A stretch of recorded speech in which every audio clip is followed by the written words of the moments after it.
Maybe somebody could turn off one of the lights for us. You do the nearest one there, just one. Oh, thank you. Okay. So our topic for today is going to be body cavities. Now, the torso is a little bit different than what we've studied before. The two limbs, the upper limb and the lower limb that we've studied, have been densely packed tissues. Your blood vessels, your nerves, your muscles, your bones, they're all interwoven with connective tissue, so they all hang together. They're solid structures of bone and muscle mostly, with other things running through there. In the torso, we're dealing with something a little bit different. We have a hollow container here. You should be aware that your major organs here, your stomach, your liver, your heart, your lungs, these are all separate organs that are housed in this hollow container. And most of what we're going to do in this unit in talking about structure, bones, joints, muscles, all of that, is to describe these bones and muscles that form a container to house these very, very important organs. Okay, so I think it's important for us to begin to talk right away about these body cavities and the relationship of the organs to the cavity. And so that's going to be the topic of what we do here. Now, we've talked about some of these body cavities in passing before, but we want to kind of formalize it here. Okay? So let's start with this. There is a cavity, one giant cavity through your torso that is called the ventral cavity. Okay, and so the ventral cavity is all of this. Okay? All that you see here would be called your ventral cavity.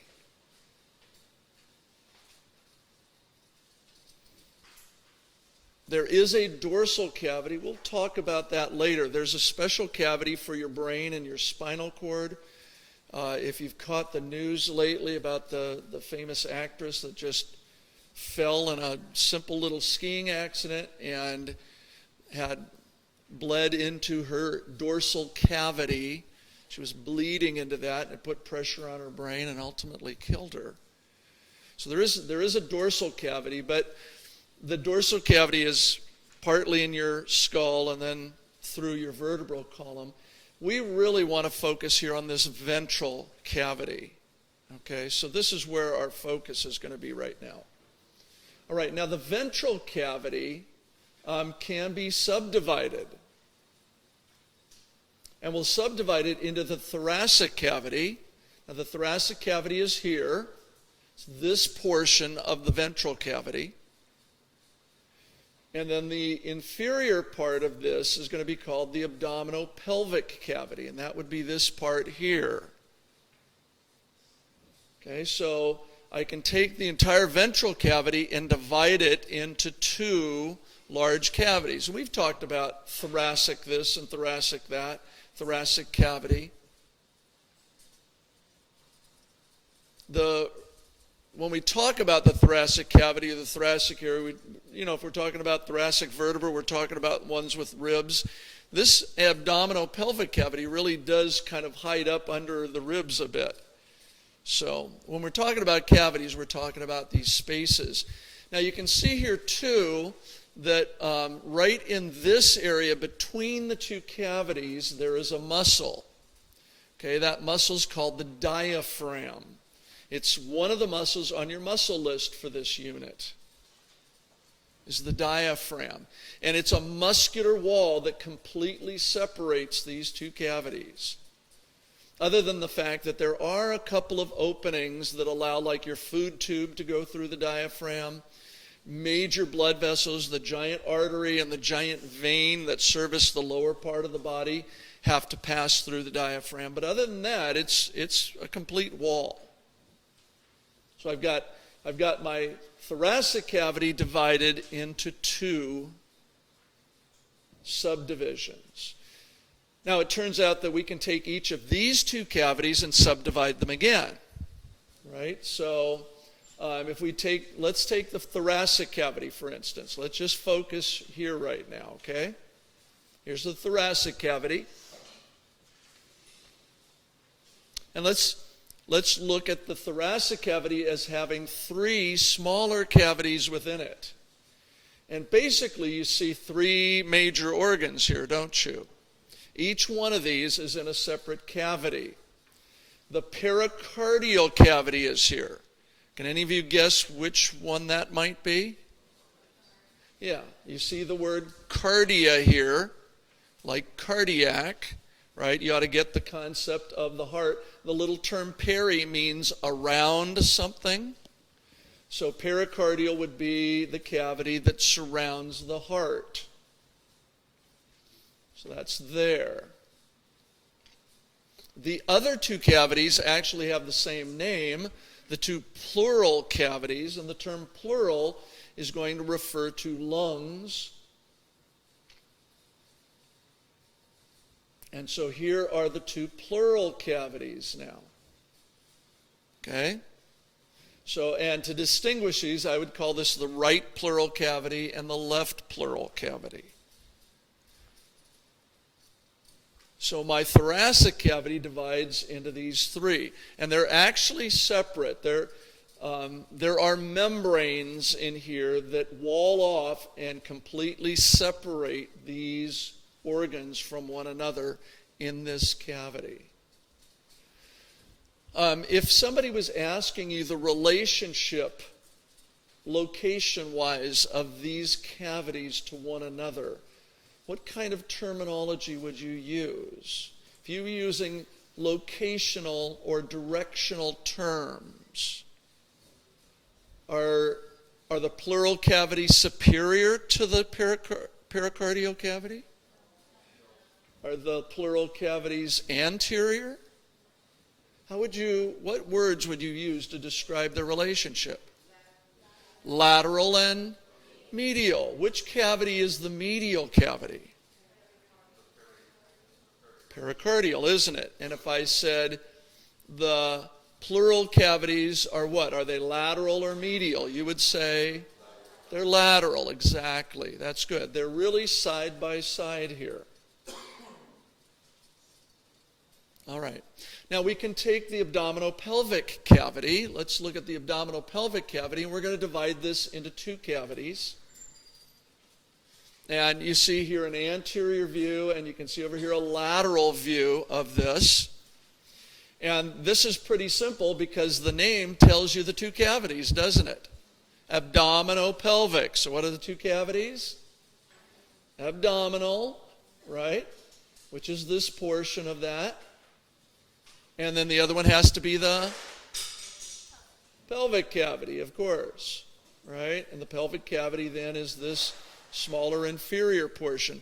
I think you remember this, or you should remember this pelvic cavity from our lower limb study, when we studied the pelvis, the two os coxa and the sacrum, and how they fit together. Look over here in this lateral view. Okay, do you see that dotted line there? Do you know what that dotted line represents? The what? No, there isn't a retroperitoneal cavity. We will use that term, retroperitoneal, but skeletal-wise, this dotted line would represent say it? The pelvic brim, exactly, right? Remember, the pelvic brim was that upper edge of that cavity. Good job. That's it. And if you look closely at the picture, right, that little part of the bone there represents the pubis. That's where the two pubic bones come together. This long piece in the back would be the tailbone would be way down here. But yeah, the sacrum then, right? So the pelvic cavity, if you were looking at a skeleton here, is this area down in here, and then everything else up here is abdominal. The line here is imaginary in a sense. There's no membrane, there's no muscle, there's no wall. The pelvic or the abdominal cavity opens right into the pelvic cavity. So it's really just kind of looking at the skeletal features and imagining that there's a line over there and saying, well, some organs are down in the pelvic cavity and some are up in the abdominal cavity. Right? So this is all really open to one another right there. Okay, so you should know these cavities then. The ventral cavity, it's two subdivisions, thoracic and abdominopelvic. You should know the three subdivisions of the thoracic cavity and the two subdivisions of the abdominopelvic. If I said to you, what is the superior portion of the abdominopelvic cavity, what would you tell me? You'd tell me it's the abdominal cavity, wouldn't you? The abdominal cavity is the superior portion of the whole thing. Pelvic cavity is the inferior portion of the whole thing. And you know I'll ask a question like that on the test. See if you know where these cavities are. Okay. Now we've really got four things that we want to cover in this lecture. We've just covered the first one. You should be able to name the cavities. Okay, secondly, we're going to get to know some of the organs that live inside these cavities. And our dissection next week on the cat is going to be one where we finally open up this ventral cavity of the cat. We're going to see the organs in the abdominopelvic. We're going to see the organs in the thoracic cavity. So, there's four major organs here in the thoracic cavity that you should know, and a couple of minor ones as well. The four major ones are pretty obvious, right? Everybody now knows where the heart is in here, and you know where the right lung and the left lung are, right? So these are three of the four. The one that most students don't know is this structure here that sort of lays above, superior to the heart, which is called the thymus gland. It's part of the immune system.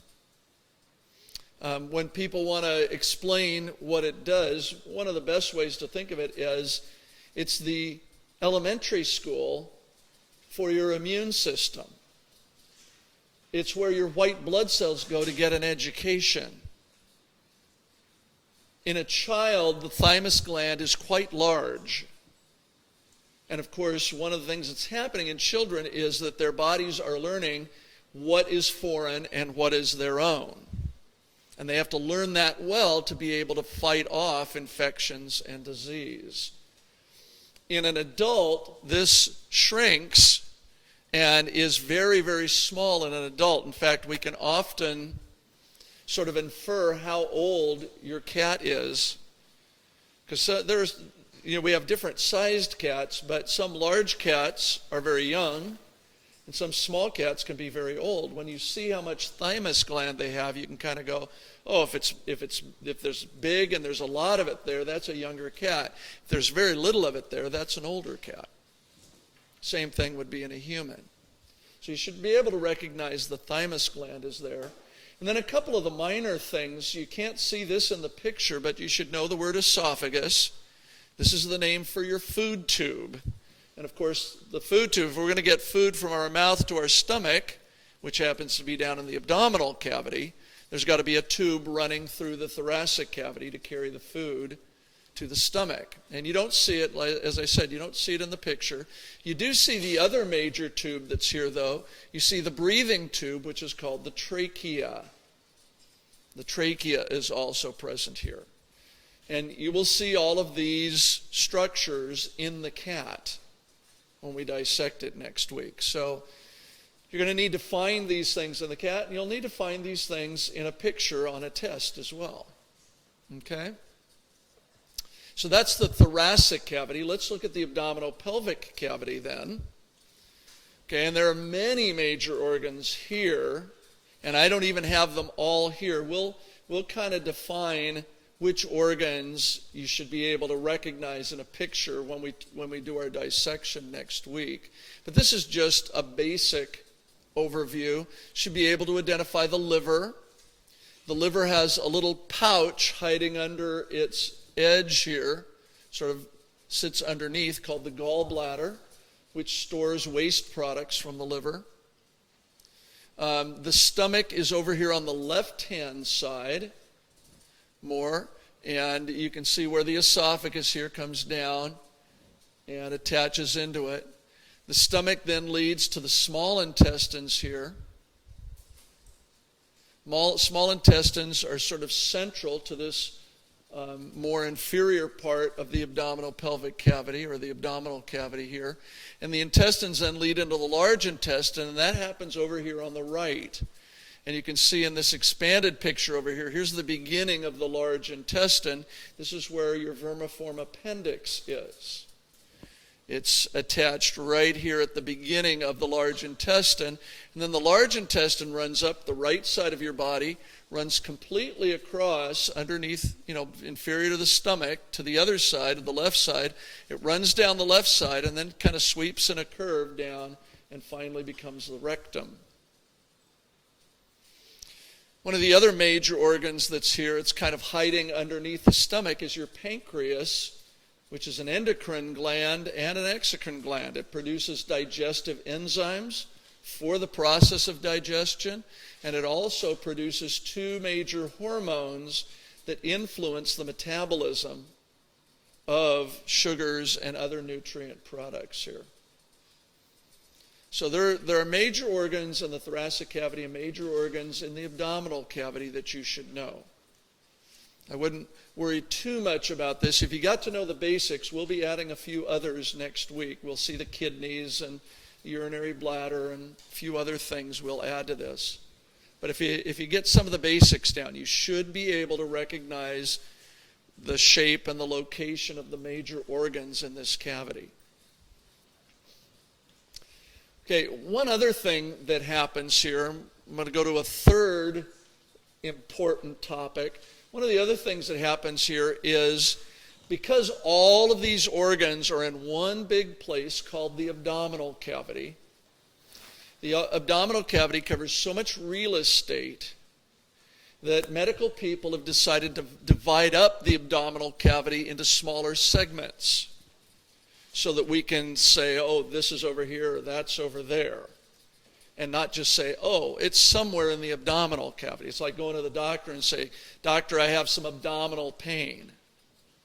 Well, that could be a dozen different things. And if you can localize where the pain is, sometimes you can figure that out. Like if the pain is down here, that might be appendicitis. If the pain is up here, that's probably an ulcer. If the pain was over here, that might be gallstones. So knowing how to divide up the abdominal cavity is important. And there's two ways that this has been done historically. This right here is what we call abdominal regions. This picture on your left-hand side that you see here. Basically, a tic-tac-toe board is used to divide the abdominal space into 9 different regions. Today, more and more people are just doing this, just dividing it into 4 quadrants. You should know both because both are still used. And these are used, these regions are used quite a bit. The regions here aren't quite so tough as it might look. For one, although there are 9 regions here, there's only 6 names because the 3 on the right are going to be the same name as the 3 on the left, and you just need to say right or left with them. That makes sense? Yeah. Okay, so the other thing too is, how do you draw this tic-tac-toe board? Well, the 2 horizontal lines are really the edge of the rib cage and the edge of your hips. If you were to look at a skeleton, you just find the lower edge of the rib cage and draw the horizontal line there. Then come down here and find the hip point, anterior superior iliac spine, those pointy spots, and just draw the other horizontal line there. The 2 vertical lines are generally drawn right from the center of each breast. Okay, you don't draw from the nipples because the nipples tend to be a little more lateral on your chest than otherwise would be. So you just try and draw 2 equally spaced lines right down the center of the breast, and then you get those 9. Now, how do we name these? What are the names of these? Well, let's let's start with the three medial regions. Let's see if we can get these three right in the center to start with, okay? Of those three, the one that should be easiest for most students is the center one, right? What do we call this center one here? This is called umbilical, okay? This is called umbilical. Why? Because your belly button's there, right? That's where your umbilical cord was. So this one shouldn't be too hard to remember right here, okay? So that's the umbilical region right there, right dead center. Now we've got medially, we've got two others, one above and one below, and part of their names are the same. The upper one here, this more superior one, is called epigastric. And the term gastric, do you know this term? Stomach, okay? You're going to run into gastric. Whenever you run into that word, you're going to think stomach. In fact, it would probably be really smart for you to take a piece of lined paper and kind of put it in a special place and just start writing down the parts of words that mean something significant. So when you see them again, you know what they are. Gastric would be one of those. Whenever you see that, you think, oh, this has got something to do with the stomach. If there's a gastric artery or a gastric vein or a gastric nerve, you're going to think, oh, that's a blood vessel or a nerve associated with the stomach. The little term epi means on. Something is on something, like the charts are on the wall or your notebook is on the desk. Anywhere you would say something is on, like the surface of something, that would be the term epi. So epigastric is on the stomach. And you can see the stomach is right here. So this is right on top of where the stomach is. The one below it, the most inferior one in the medial area here, is also gastric, but we call it hypogastric. And the term hypo, do you know that term? Yeah, it means below. It always means the concept of less of something. So it could be less in height, like something below something else. It could be less in amount. Like if somebody is hypothermic or they have hypothermia, what's happened? Low body temperature. Therm, like heat, like temperature, right? If you're in very cold water, you can get hypothermic very quickly, right? If somebody is hypoactive, right, they'll be very lethargic. What's the opposite of hypo? Hyper, right? Hyperactive kids. Right? Or if you had a high fever, we might say you're hyperthermic. Okay? Where does a hypodermic needle go? Hypodermic, below the skin, right? Dermis. It injects something below the skin, literally, hypodermic. Right? So hypogastric, if this is epigastric up here, hypogastric has to be somewhere below it. And it's not going to be right here because that's umbilical, so it's going to be down here. So there's my three in the middle. See, you learn those, they make sense, you figure them out, you're good. Okay, let's look at the three lateral regions then. Make sure you know right from left. We're going to do a lot of right and left stuff in this unit and the next unit. When we do the lungs and the heart and all that major circulation, we have to distinguish right things from left things. Very, very important that you get this straight. If you mix it up right away, you may mix it up for the rest of the class. So you want to get it right. Simply remember, right and left is never your right and left. We don't care where your right and left is. It's the right and left of the object that you're looking at. Now you do have to know, am I looking at the front of something or the back of something? If I'm here looking at you and you say, where's my right and left? My right is here and my left is here. But if I turn around, now my right's over here and my left's over here. So you got to know whether you're looking at the front or the back of something to help determine that. But it's always the right and the left of the object. If we were looking at the heart and we're looking at the anterior of the heart, the right is on this side and the left is on this side. It's the right and left belonging to the object that you're looking at. So, like for example here, we're assuming we're looking at the anterior part of the human body here. So this is right and that's left. Now the good news with these lateral regions here is that 2 of the 3 names should be very, very familiar to you. For example, I think you know where the lumbar might be, right? Where would the lumbar, right and left lumbar be? Yeah, it's going to be between the ribs and the hips, isn't it? Right? Because that's how we define lumbar. It's that space where my ribs leave off up until I get to my hips. That's that lumbar area. Now down here, let's do the lower one here. If I'm down in this area, iliac, right? Because that's these ilia, these big flaring hip bones, iliac crest and all of that. So I've got 2 iliac regions here. Well, this isn't too bad, is it? You can figure this out. Now, the one you probably wouldn't know would be these 2 upper ones here on the right and the left. These are called hypochondriac. Hypochondriac. That's a funny word. Have you ever heard that word before? Yes. It's used in psychology, isn't it? If you term somebody, a person, a hypochondriac, what are you saying? They what? They always think there's something wrong with them. If they read a story about somebody that has some kind of disease or some kind of syndrome, they start feeling little twinges, and they tend to use up a lot of the doctor's time because they always think there's something wrong. It's a psychological condition. Now, how that's associated with this portion of the human body, not sure. What does the word literally mean? We see the word hypo here again, right? What's the chondra? What? Cartilage, isn't it? Right?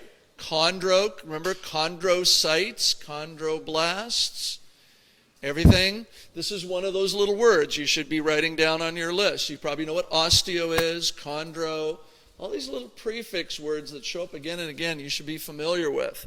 Let's look at it here. If I do the 9 regions here, can you see where those 2 regions are that we were just talking about?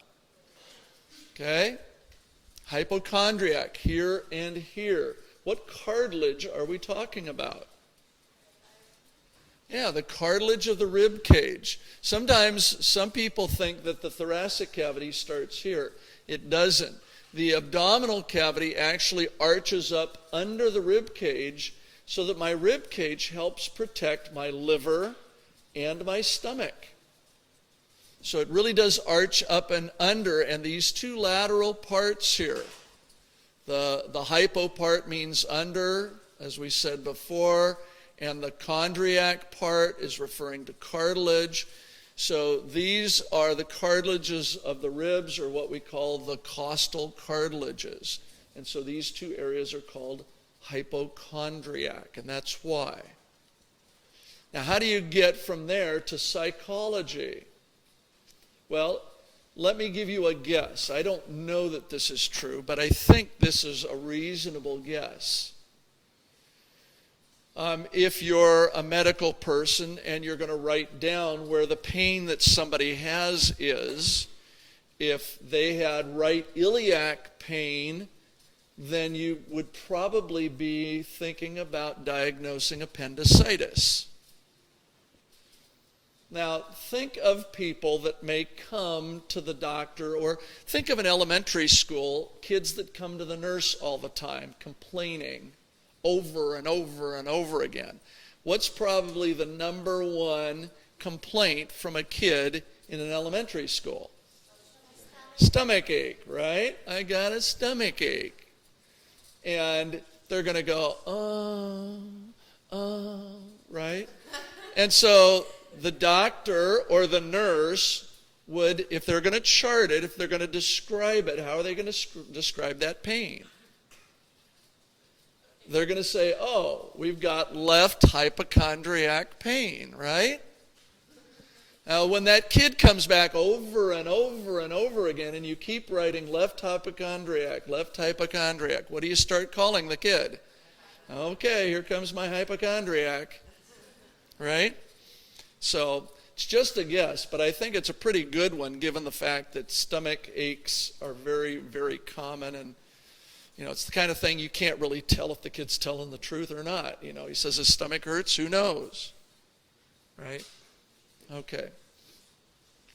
So I've got my 9 regions. You ought to be able to name these. If I point to one of these, you ought to be able to tell me the name of the region I'm pointing at. With the quadrants, it is so simple. They didn't even use any anatomical words, right? Like this quadrant right here. What's this one right here? Simple, just upper right. And so this one over here must be, upper left, and then right, lower right, and of course, lower left. Very, very simple. Now, I like to get a lot of return for my questions on my test, so sometimes I ask questions where I use both of these in one question. Okay? Like I might say, which abdominal regions are in the upper right quadrant? So basically that question is saying, do you know these and do you know these? Could you superimpose this on top of this? Can you draw the 2 lines here? And if you were just looking at this one quadrant here, which ones of these abdominal regions would fall in that upper right quadrant? Right lumbar would be partly in it. What else? Okay. Epigastric, right hypochondriac, and part of the umbilical, right? And it would be a multiple choice probably type question. I would list different combinations of those regions, and you'd want to find that one list that has those 4 in it. Every answer should have 4. If I draw these 2 quadrant lines, there's going to be 4 regions in each one of those quadrants. Which one of the regions would be in every answer? Umbilical, right? If you saw one of the answers and it didn't have umbilical in it, you would know it's wrong automatically, wouldn't you? It couldn't be. If I draw this through, I'm going to divide that umbilical into 4 pieces, and one piece is going to fall in all 4 quadrants. Okay? All right, so this is kind of the third topic here. Make sure you know the quadrants and the regions. Okay? The last topic that we want to deal with, we've got organs and we've got cavities now. Now, the organs that you see in these cavities are covered with membranes. Okay? And these membranes are called serous membranes. Serous membranes. They are covering and protecting these organs. Now, I'd want to say, oh, you tell me I can see how they'd be covering the organs, but protecting them, right? What are they protecting them? Doesn't the muscle and the bone and everything do the protecting? Well, yes, it does. A couple of things that we need to think about and know about these organs in here. Number one, the organs are separate from the walls of these cavities. I've got bone and muscle that create the walls. I've got the diaphragm running through there. I've got lots of structural components. The organs like lungs and heart and stomach and liver, these are all separate. If you open up the body cavity, you can handle each one of these as a separate structure. They're not glued into place with connective tissues like bones and muscles in a limb.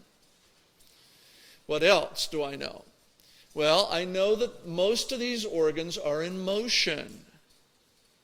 Most of these organs have smooth or cardiac muscle associated with them.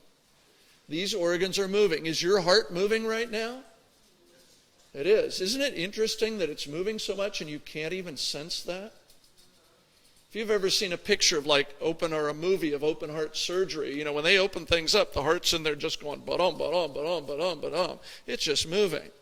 Every time you take a breath, even a tiny little minor breath, your lungs are rubbing against in here. As you're digesting food, the stomach is grinding and churning. The intestines are all squeezing and squeezing.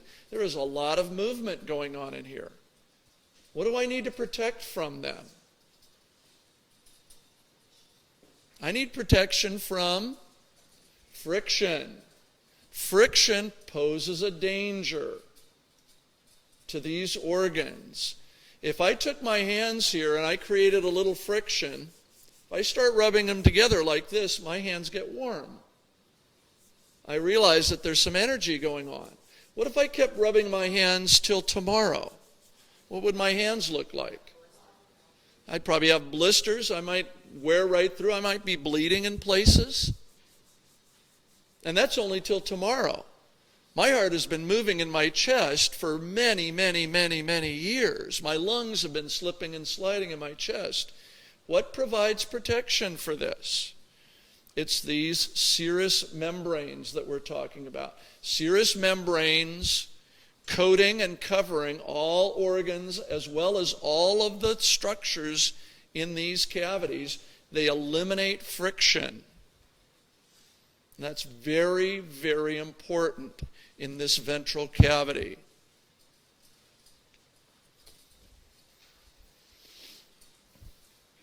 Now, let's look at how these serous membranes interact with the various organs here. Okay? What I need you to do is do a little imagining with me right here. Okay? Can you imagine a party balloon? Can you do that? How about a blue one? Okay, here's a party balloon. Right? Now, I'm going to pretend that this party balloon is my serous membrane. Okay? So this balloon is going to represent the serous membrane for me. How many membranes is that balloon? It's a single membrane, isn't it? Right? It's a single membrane. It's got a space inside. If I blew it up with air, there's space inside, and it's a single membrane. That's my concept of a serous membrane. Now, I want to put an organ with it. I want this membrane to protect an organ. So I'm going to think of a fist, okay? Just as by way of example, I'm going to say this fist right here is my organ. Now, when you look at this balloon, think that the balloon is infinitely flexible. Okay, most balloons, when you blow them up, they get real tight, and if you were to squeeze them or put any pressure on them, they might pop. But let's say this balloon is just never going to pop. I could squeeze it, stretch it, push it. It's not going to pop, right? Now, what I'm going to do is I'm going to push the fist, which represents the organ. I'm going to push the fist up into the balloon. As it goes into the balloon, it carries the balloon surface up and over the fist. I didn't put my hand through the balloon, so I'm in the airspace somehow. As I pushed my hand in, the balloon molded over my fist, and now it kind of looks like this, right? And you see the surface of the balloon? See how it goes like this, right? And my fist is up in the balloon. This is the relationship of the organ to its serous membrane. I've got a single membrane, right? A single membrane now, but it's folded because of the relationship with the organ. Does this make sense to everybody? See how that works? Now just think, if there's anything outside here that would rub against this organ, what would be rubbing? Like, let's take and let's put another hand over here, and let's rub this hand against this fist, right? Now, what's really going to be rubbing? The serous membrane on itself, isn't it? This part of the membrane is going to rub against this part of the membrane, isn't it? So it's the membrane rubbing against itself. That space that was inside the balloon is now folded up and around the organ like this. And no matter where you would push against the organ or try to rub, you would simply be rubbing one part of the membrane against the other. Does that make sense? See how that is? And so every part of this fist is protected because I've got these two layers of this one membrane all around it. Not only that, but this serous membrane produces a serous fluid. You remember the synovial joints? Remember how we had a synovial membrane and a synovial cavity, and it produced synovial fluid to lubricate everything. Well, this is producing a serous fluid that lives in this space in here, and that makes it just that much more slippery. So I've got these two parts of one membrane producing fluid internally, and as they rub, there is no friction. And this is how a heart can go on beating for years and years and years and years, and there's never any friction. Okay? That makes sense? Okay, now just kind of review this, because we're going to talk about specific serous membranes in a second, but just review this. Remember, this is one membrane, okay? But it's in two layers in a sense. By the way it's folded over the organ, it's in two layers. Right? It's folded. And it winds up then protecting, not allowing anything to rub against anything else in here. And you do want to know that this space in here would be then the cavity. If we're talking about the cavity around the heart, it's this space within and between the two layers of the serous membrane. Okay?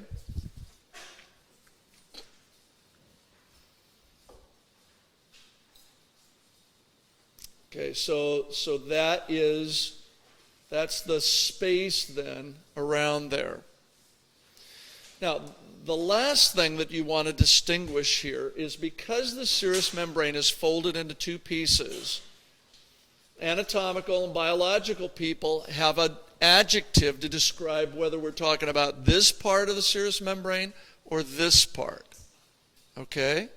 So this inner part of the membrane that is clinging to the organ itself is going to be called the visceral part of the membrane.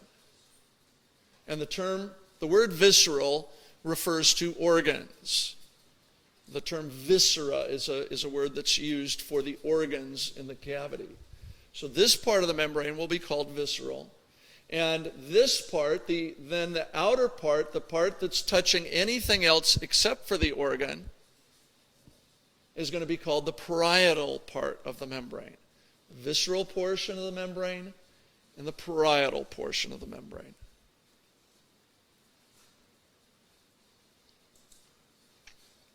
Everybody understand? Everybody got that?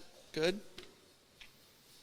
Okay, now let's look at some specific examples then. How about that? Let's look at the heart. Okay, let's start with the heart here. Okay, the serous membrane that surrounds and protects the heart is called the pericardium. If you look at this line drawing first, can you see how the heart is pressed into this membrane? And there's a portion of the membrane that clings right to the surface of the heart itself, and then there's another part that's out and around, touching anything else that would surround the heart. In the colored picture here, they've colored the visceral pericardium a red, and they've colored the parietal pericardium blue. But remember, this is just one membrane. The pericardium is the protective covering to the heart so that there's no friction in anything it rubs against.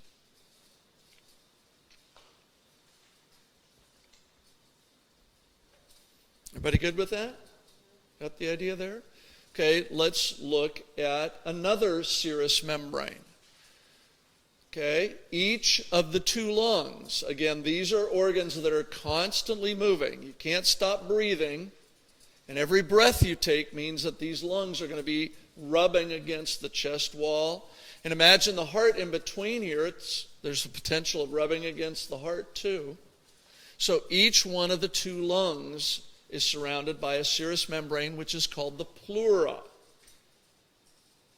Okay, got the idea? All of these are serous membranes, but when I talk about the serous membrane around the heart, I say pericardium. When I talk about the serous membrane around the lung, I call it the pleura. Now, in this picture, look closely at the picture here. You see the layer here that is covering the surface of the heart is colored red. What would I name that layer? Okay, I would call it the visceral pleura then. I'd use the adjective with the name of the membrane. And I'd be pointing to the one that clings to the surface of the organ. So the blue one here, the one that's covering the chest wall and everything else, is the parietal pleura. Okay, parietal pleura. Right, imagine, well, and you'll see this. When we open up the cat's thoracic cavity, we can pull back the chest wall. You can look in there. You can see the ribs. You can see the muscles between the ribs. But covering over those two structures, you're going to see a shiny, slick, transparent membrane that looks very slick. That's the parietal pleura. And each chest wall has that. And it's really just one part of a whole membrane that completely surrounds everything around the lung as well as the surface of the lung itself. So whenever the lung seems to be rubbing against something, it's not. It's the pleura rubbing against the pleura, rubbing against itself. Now, that takes care of the thoracic cavity. I've got 3 serous membranes here, one for each lung and one for the heart. Where things seem to look a little bit complicated is when you get to the abdominal cavity here. Now, what is so interesting about the abdominal cavity? The entire abdominal cavity, with 10 times as many organs, has how many serous membranes? 1. I've got 1 membrane, and talk about folding, right? This membrane is folded over and over and over and over and over again, right? When you look at this, this would be the liver, here's your stomach, part of the large intestine, here's small intestine here, a couple of organs here in the back. This is all one membrane. If I put my finger on here and draw and just keep going and following it, I can go all the way through, right? And I can come right back to where I started. This is one big membrane. Okay?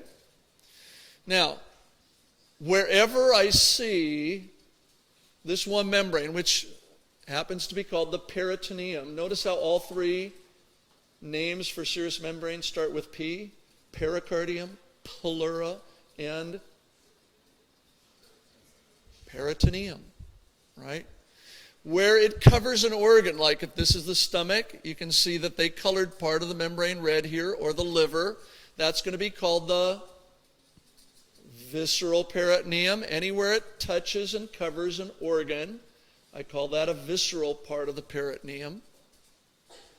Anywhere it's covering the body wall, there's blue here. If you look at the blue color, that's going to be parietal peritoneum. Now, it just so happens that there are other parts of the peritoneum here too, though. Notice, see from the stomach here, there's a piece of double-walled stuff that just comes down. It's not covering a body wall. It's not covering an organ. And we're going to find that some of these pieces in here have special names. For example, this one that comes down from the stomach that covers a lot of the front body wall here is called the omentum. You're going to see this in the cat. This is what is responsible for the stuff they call belly fat. You're going to see this in the cat. But there's an omentum here, and I'll go into more detail next week with that. And then also, you see these purple ones that are holding all the pieces of the small intestine here? See how the small intestine is just kind of hanging here on these membranes? These membranes here are part of the peritoneum, and where we have these membranes here, this has been called the mesentery. And we'll find that that word mesentery shows up a number of times related to things that have to do with the intestines. So in the abdominal cavity, things get a little more complicated because we have pieces of the membrane that go off and kind of do their own thing. Some parts cover organs, some parts cover body wall, but some parts do other things. Okay? So this is the major stuff that you need to know about the body cavities. The name of the cavities, names of the organs, the abdominal regions and quadrants, and then these important serous membranes. Okay? Well, make sure you review these notes. Make sure you know these. I'm going to be using a lot of this terminology as we dissect the cat next week, because we're going to see these things for real. Okay? Good? Questions? No. Well, it's everything here. This is all peritoneum. Where it covers an organ, it's visceral. Where it covers part of the body wall itself, it's going to be parietal. But if it just kind of goes off and does its own little thing, it's not on the wall, it's not on an organ, that piece is the omentum. Okay? And this piece that goes off to hold these here, this is going to be called the mesentery. See, notice that when it covers the small intestine itself, I would call that visceral. But where it's just here holding the viscera in place, that's mesentery. Its purpose is not really to cover or protect, it's really to just support those organs. Good? A-okay? Any other questions?